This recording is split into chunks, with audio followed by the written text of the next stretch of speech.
Chapter 4 is going to show us how we actually close out an accounting cycle. Okay, and learning objective 1 is our first stop here, because we have to learn that what we are actually doing in accounting, what you're learning in this class throughout the whole class, is based on generally accepted accounting principles. And so what you're learning is the accrual basis of accounting. That's not the only way accounting can be done, but it is the way what we're learning in this class. It is what public corporations need to use when they present their financial information. And so you're learning that.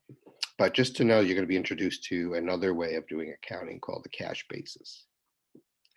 And then in order for us to close out an accounting period, we need to double check several accounts. And that process leads us to do what we call adjusting entries. We're going to need to adjust some accounts. And so we're going to be learning about that. And then learning objective 2 and 3 talk more about those adjusting entries, what accounts we actually adjust and categorize them.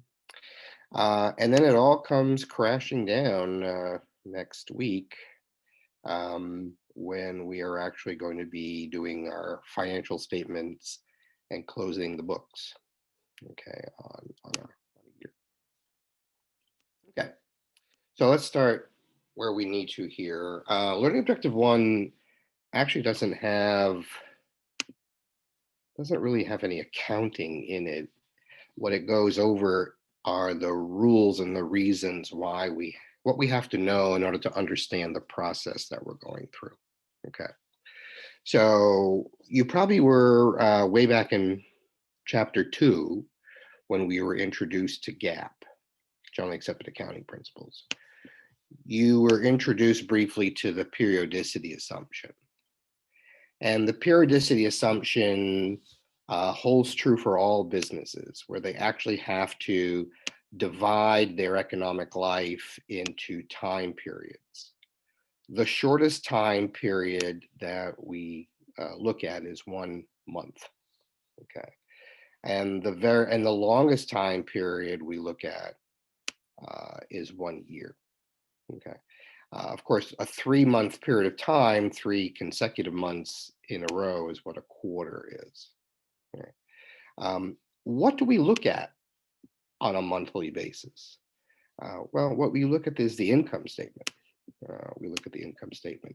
That's what we prepare every month. We have a monthly income statement. We used to call it the profit and loss statement. You can still refer it to that as that. But we do that on a monthly basis to show our profit and loss for the month. The income statement is subject to the periodicity assumption, because the income statement tells us information about a period of time, a month, a quarter, or a year. Okay. After we fill the income statement out fully, the next statement we do is the retained earnings statement.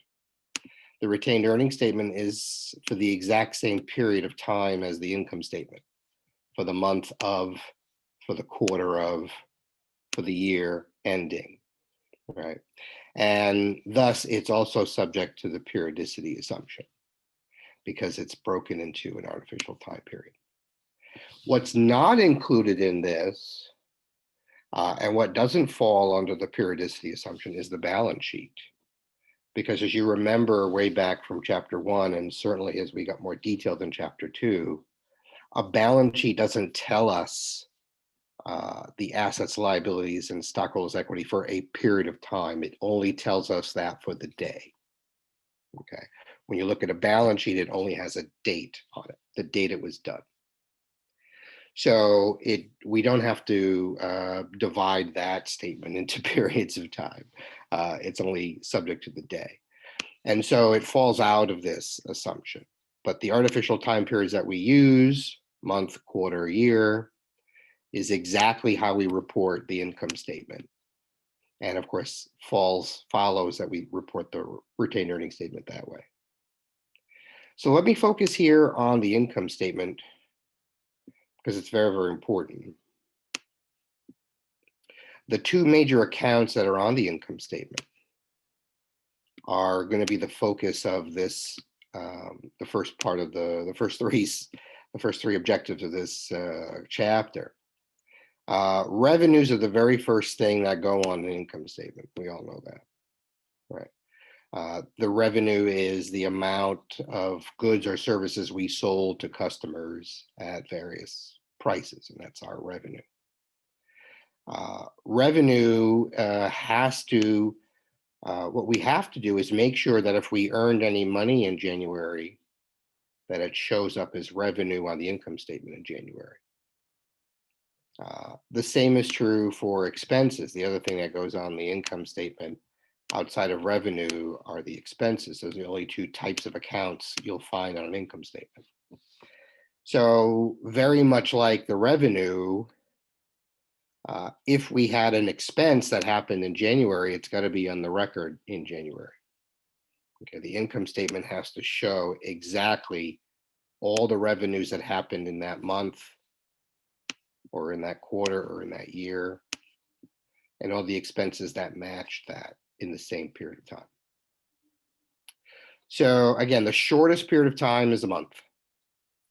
The longest period of time we have this record is a year, which means after we report out our revenues, expenses for that year, that's the longest period of time we have. We actually have to start a whole new income statement for a whole new year, for a whole new period.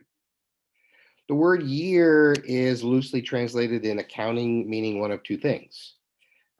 You and I are very familiar with the calendar year because it runs January 1st, December 31st, and it's something that you and I have gotten used to as inhabitants of this planet and how we work things down here.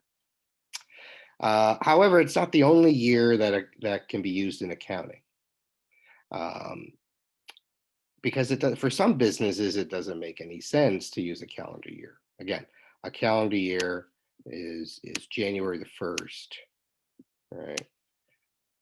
I can't get my fingers loose here, to December 31st, okay? I wish I have to take like another class on how to write with my fingers. Calendar year. But does it make sense for some businesses to report their revenue and expenses every December 31st? Well, for some businesses, yes. For some businesses, no. If you're a retail store, you're still pretty busy on December 31st because the Christmas shopping season is roughly a 3+ month affair. It certainly runs, it's been starting now in October. It goes all the way, obviously, through November, all the way through December, but then they have a bunch of after Christmas sales. And so there's actually quite a good amount of shopping going on after Christmas, which goes usually into January, usually within the first couple of weeks of January, and then it kind of stops. So as busy as those companies are during that time, do you want to force them to report their profit and loss on a calendar year basis when it's still kind of going on? These statements, these financial statements, the income statement in particular, is such a critical statement to report. It has to be as accurate as possible. And thus, forcing everyone to use a calendar year doesn't make sense. So what we have in accounting is we can use something called a fiscal year. And a fiscal year simply is any 12-month period of time. Of course, they have to be consecutive months, but any 12-month period of time used for accounting purposes. Okay, that's technically a good definition of a fiscal year. And so wouldn't it be better if if I'm a retail store, instead of reporting out my profit and loss every December 31st when I'm still making my profits, most retail stores make anywhere from 50 to 100% of their monies, uh, revenue and profits during the Christmas season. It doesn't make any sense to force them to do it at the end of December. So a lot of retail stores decide, look, when we're done with our busy season, which is in January, then we'll put our income statement together. And so oftentimes what you'll see for retail stores is they'll start their fiscal year on February the 1st and go right through the next January 31st. Again, it's a 12-month period of time. But they'll do February 1st of this year through January 31st of the following year, right? 1 month into the new year. And that would be their fiscal period. Now that makes a lot more sense to them, because now when they do report out their profit and loss, they can really see how they did for that season. And like I said, for retailers, that's their big season. So a fiscal year works for them. Any business can decide whether to use a calendar year or a fiscal year. Like I said, retailer makes a lot of sense. It might make sense in other seasonal businesses as well. So for example, hotels and certain attractions that are only open like in the warmer weather, they might decide to wait until their fiscal year, they wait until their big season is over before they actually decide what a fiscal year is. So if they are a traditional seasonal motel or a seasonal ice cream shop or gift shop, when the tourists come and flood the Hudson Valley before they leave in the cold weather, well, then these businesses and these hotels and other shops start closing in October, November, when things start getting colder. So they can form their own fiscal year if they think they're going to be, if their big season kind of ends in November. Well, why not report out their profit and loss, their income statement, on November 30th of every year? Well, if they do that, they have to start their fiscal year December 1st. Again, it has to be a 12-month accounting period, but it does give them the option to report out their profit and loss at the end of a period. In a former life, when I was in Massachusetts, I was an elected public official. Yes, we do take the oath to the Constitution when you're elected. I served on the budget committee in my little town. And basically speaking, cities and towns, municipalities, county governments, state governments, even the federal government has a fiscal year. For our local government in Massachusetts, where I served, the biggest thing your local government does and is responsible for is public education. That's the vast majority of its budget of every single city and town, at least, again, when I was serving. I think it's still the same today. And the school year, everyone gets out in June, right? All the kids get out in June, mid-June. So our fiscal year, we closed our records. We closed our accounting year June 30th of every year, which meant we started July 1st all the way through the following June 30th. And that's how we kept our 12-month record keeping. Again, this is, again, the longest period you can have for this is 1 year. That's the longest time period that we can divide our business life into, year to year to year. And again, just like I was asking you who's had a job and who's received the W-2 form, and so that's a record for that year, and that's it. You'll get another record. Your company has to keep records separately year to year, as do you when you file your taxes. That has to be year to year as well. So that year has to be separated every single year. And because businesses are just not in business for 1 year, and then, okay, that was great. Yeah, what are we doing next? They are going to close their record on 1 year and begin the very next day as a new record for a new year. And that's what you're going to be learning here. That's why we start with the periodicity assumption.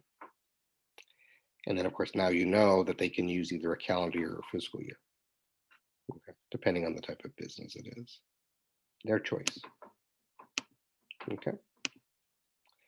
Couple of principles in generally accepted accounting principles. Ooh, there's a match. And so one, again, because we are talking about the income statement being the first financial statement that's done, the revenue recognition principle says that basically companies must recognize the revenue in the period that it was earned. So in the month that it was earned or in the year that it was earned, it must be shown on the record, okay, in that period of time. And so if you made a sale October 31st, just a couple of weeks ago, but you didn't record it because you were, it was Halloween, so you just were quickly wrapping up your business. You made a sale and you left to take your children trick-or-treating. You have to record that revenue on October 31st because that's when you earned it. Even if you don't get to do that until the next day or the next week when you update your record, you have to record it in October because it was literally earned in October. And so that's what revenue recognition is about, making sure that revenue is recognized in the period in which you actually did the work. And again, this is part of GAAP, generally accepted accounting principles. So here's an illustration here. Conrad Dry Cleaners, they cleaned clothes on June 30th for customers. Customers are not coming back until sometime in July, first week in July, right? So what does the revenue recognition principle require Conrad Dry Cleaners to do? They did the work on June the 30th. They must have it in the record on June 30th. I'll even put the date in here. June 30th, service revenue was earned. Now, of course, they're not going to receive payment on that until later. And so there's the accounts receivable showing that the payment will be received later. But the revenue, this is the important, the revenue was earned on this day. That's the day it has to show in the journal. Okay. Obviously, when they do get paid for that, sometime in July, whenever the customer comes and grabs their clothes, they'll recognize the cash payment and take away the receivable. Okay. Another principle for generally accepted accounting principles, the expense recognition principle. It would just not be the same without it, because in essence, you have to match the expenses with the revenues in that same time period.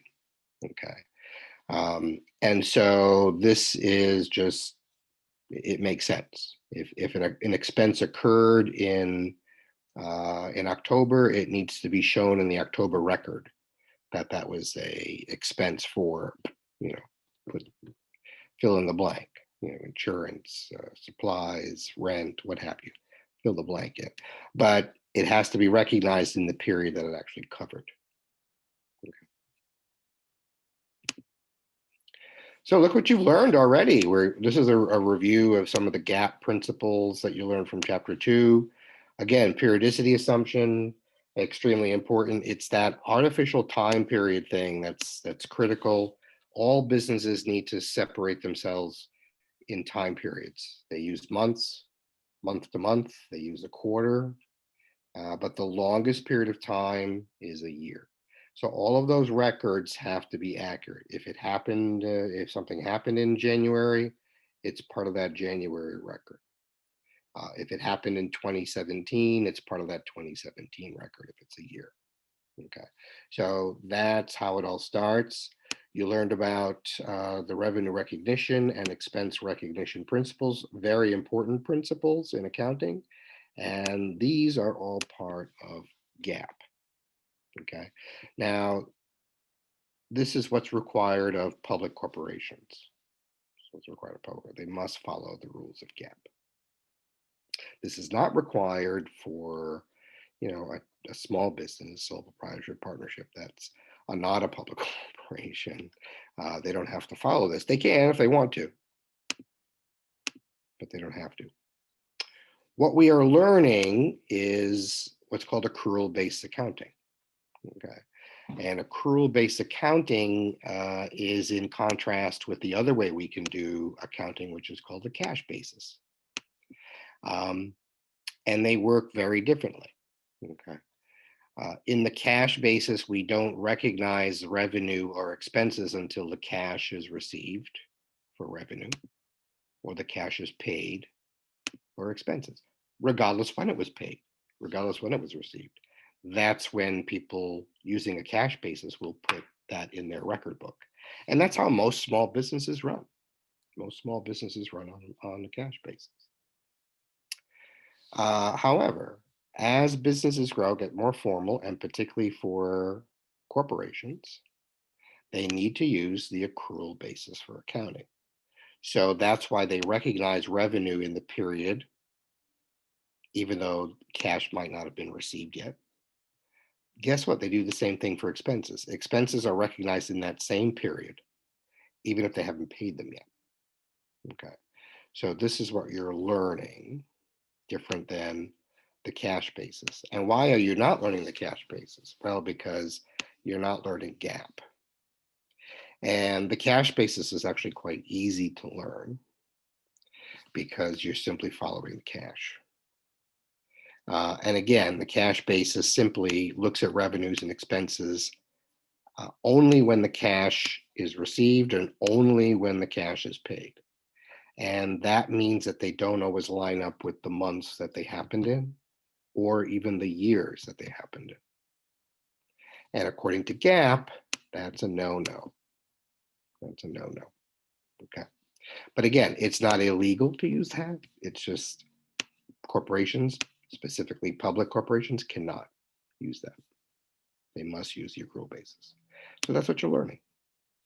So here's an illustration of the difference between accrual basis and the cash basis. Here's a company called Fresh Colors. And that's a beautiful name for a company.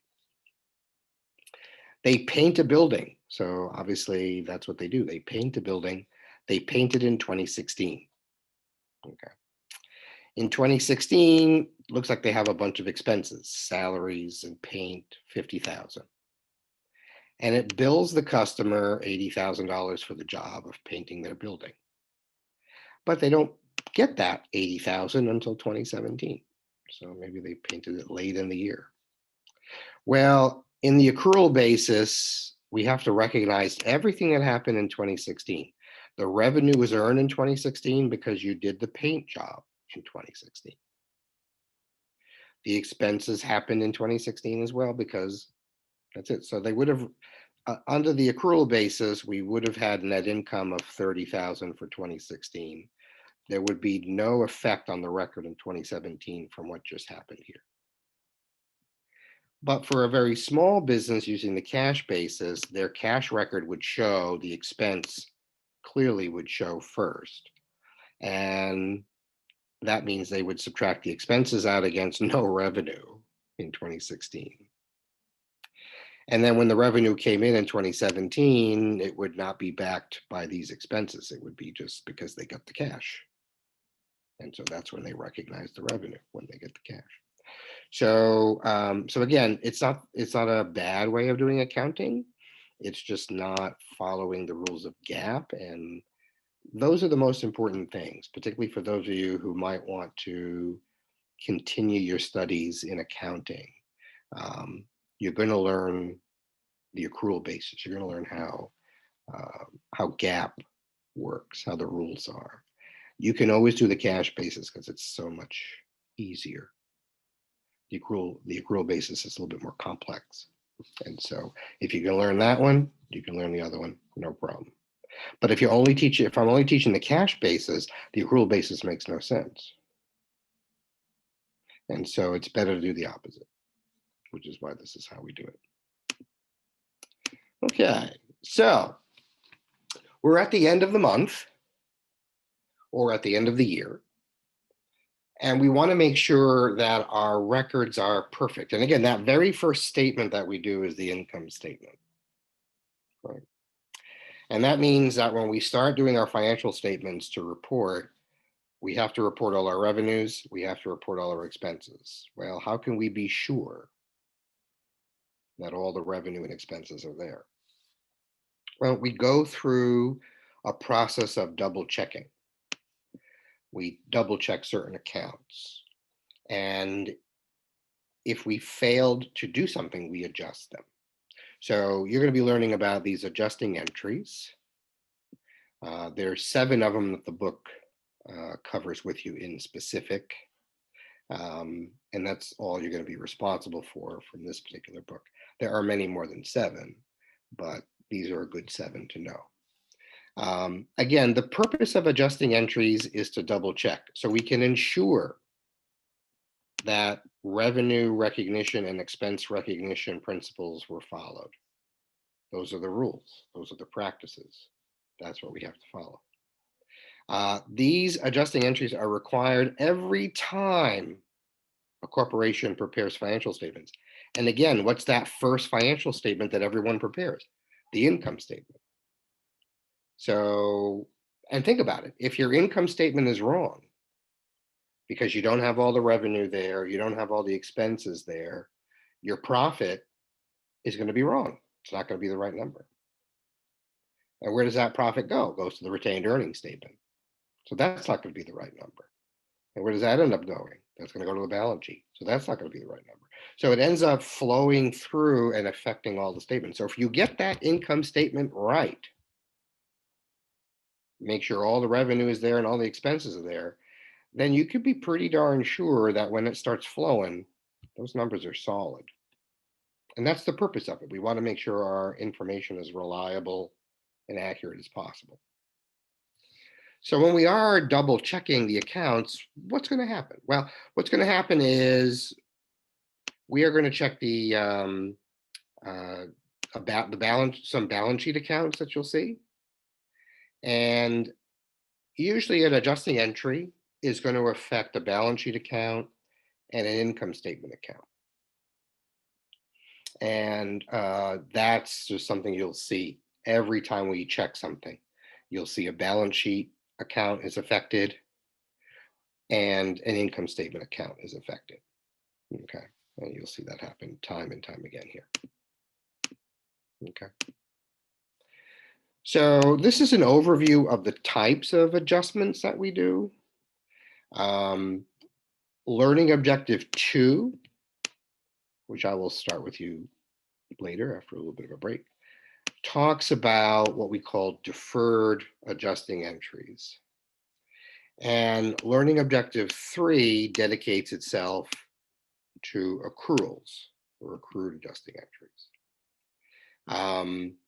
All we need to know right now as we're introduced to them is that there's good reason to double check them and make adjustments. Okay, because let's look at the very first category of deferrals, something called a prepaid expense. Well, what is a prepaid expense? Well, it starts as an asset, but once we use that asset during that month, we can expense it. Now think about where this applies to. If you have supplies, okay, you'll have supplies. Of course, you're going to be using, it's a current asset, so you're going to be using those pretty quickly. So as you use up those supplies, you can expense what you've used.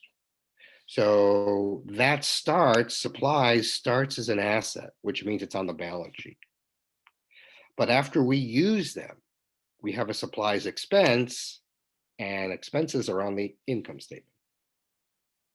So that's an example that you're going to see of something called a prepaid expense. Things that start as assets, but after we use them, end up as expenses. Another thing you're going to learn about for these deferrals is something called the unearned revenue account. Well, what's unearned revenue? Well, unearned revenue is when the customer pays you up front and it's sitting on your balance sheet as a liability. Why is it a liability? Because you owe the customer whatever they paid for. So whatever it is that you're selling, the good or the service that you're providing, they paid for it up front. So that means you owe it to them. So in other words, it's sitting on your balance sheet as a liability, unearned revenue. We're going to double check. Did we deliver any of those goods? Did we provide any of those services? Because if you did, guess what? It's not a liability anymore. It's actually revenue, right? So, so it goes from being a liability to being an actual revenue. It goes from the balance sheet to the income statement. And you'll see there's 4 of these at your book reviews that you'll learn about, okay? Another set of these adjustments that we do are called accruals, okay, accruals. And again, they work the same way. It's just that accruals is sort of in an opposite order. So in the accruals, an accrued revenue is revenue that you've earned because you've already did the service, but you haven't received it yet. You might not have even recorded it yet. So it's a revenue that needs to be recorded as a revenue. And that ends up on your income statement. But you have to show you're going to receive it later, which is an accounts receivable. And that shows up on your balance sheet. And then the very last ones that you'll see, again, when we get to learning objective 3, that's where all the details are. I'm just introducing for now. An accrued expense is simply an expense that happened during that month, but you haven't paid it yet. Not yet paid. Okay. So, for example, you might have worked. I get paid every 2 weeks for the 2 weeks that just passed by. Okay. And so a lot of people work, if they get paid weekly, they have to work that week and then they wait a week for their next payday. That payday they're getting paid. So in essence, what if you work the last week in October, but you're not getting paid until the first week in November on your paycheck? Well, for a business, when you worked for them that last week in October, that's a salaries and wages expense that should have happened in October because that's when you worked for them. Now, they're not going to pay you until November because that's when the next payroll is. So they're going to set that up as an expense, but they're also going to note that it's a payable, salary and wages payable. So the expense will show up on the income statement as an expense, but it's going to show a payable, a liability. They owe you this money. Of course, it's going to happen in the next paycheck. So these are what accruals are. We're gonna notice the revenue now, but collect it later. We're gonna notice the expense now, but pay it later. Okay. So again, we're gonna be learning these in more detail when we get into these parts of the chapter. So what you know is that what we are actually checking, this double checking process, will affect many accounts that are already here and then add some. So from Sierra Corporation, you'll know that their ending trial balance in October looks exactly like this. This is exactly from chapter 3. But the adjusting entries means that before we actually do a income statement, for example, we have to check, hey, did we use any of these supplies? Hey, did we use any of this prepaid insurance? Because insurance expires month to month. Hey, did we use any of this equipment? Because if we did, equipment gets expensed through depreciation. Hey, did we earn any of this unearned revenue? Because if we did, it shouldn't be a liability. It should be in our revenue account. So you're going to see that as they double check, they're going to notice, oh, there should be changes here. And that's basically what the adjusting entries show, of all those changes that are made at the end of the month. And of course, at the end of the year, okay, because they need to make sure the record is accurate as can be. And that's the learning objective number 1. This particular learning objective is basically on all those concepts that we just learned, okay? So what's accrual basis accounting? What's a calendar year? What's a periodicity assumption? What's the expense recognition principle? And then you have choice A, B, C, D, E, and F. So accrual basis of accounting is needing to record the transaction in the period that they occur, whether you get paid for that or whether you paid it or not. Calendar year, clearly, January 1st to December 31st. Periodicity assumption, we divide that economic life into time periods, right? The shortest time period is a month, the longest is a year. We have to keep all that separate. And lastly, expense recognition principle, expenses need to be matched in the same time period we made the revenue. Okay. So let me take a quick time out to come back to the big group here and ask how you're feeling about that and if you have any questions.